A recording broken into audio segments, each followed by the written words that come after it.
Hello বন্ধুরা, তো দেখতে পাচ্ছ স্ক্রিনে সুজির টোপ মাখা আছে। তো কালকেও করেছিলাম, দেখেছো তোমরা। তো আজকে অন্য পদ্ধতিতে করেছিলাম সুজির টোপটা। তো কাজ হয়েছে বন্ধুরা সুজির টোপে। মাছ ঘেঁটেছিলাম, একটা রুই মাছ ছিল বড় সড়োই। তো মাছটা অনেক খেলিয়ে খেলিয়ে সামনে আনলাম। আনার পর ঠিকভাবে কাঁটা গাঁথেনে তো খুলে চলে গেল। খুবই দুঃখের সাথে জানাচ্ছি তোমাদেরকে, নাহলে অবশ্যই মাছটা দেখাতাম। তো মাছ খুলে গেছে, কপালে নেই বন্ধুরা, কী হবে। তো যে রেসিপিটা করেছি সেই রেসিপিটাতে কাজ হয়েছে। এই সুজি রেসিপিটা তোমাদের আমি অবশ্যই দেবো। কারণ দেখো বন্ধুরা, আমি যে রেসিপিটা করব সেটা মাছ খেলে তবেই তোমাদেরকে দেবো।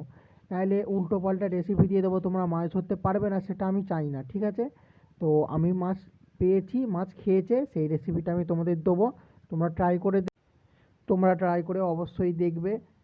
তো মাছ আমি আশা করি খাবে, কারণ আমার খেয়েছে এই রেসিপিটাতে। তো আমি তোমাদেরকে ঠকাতে চাই না, আমি নিজে আগে ট্রাই করব, আগে সেটাতে মাছ খেলে খেলে তবে আমি সেই রেসিপিটা তোমাদের দেবো। এর আগের দিন সুজি করেছিলাম, দেখেছো ভিডিওতে।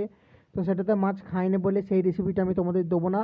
যেটা এখন যে রেসিপিটাতে মাছ খেয়েছে সেইটাই আমি তোমাদেরকে ভিডিওতে দেবো। তো বন্ধুরা, ভিডিওটা কেমন লাগলো অবশ্যই বলবে। দেখা হচ্ছে আবার নতুন একটা ভিডিওতে। তো আজকের মতো টাটা, বাই বাই।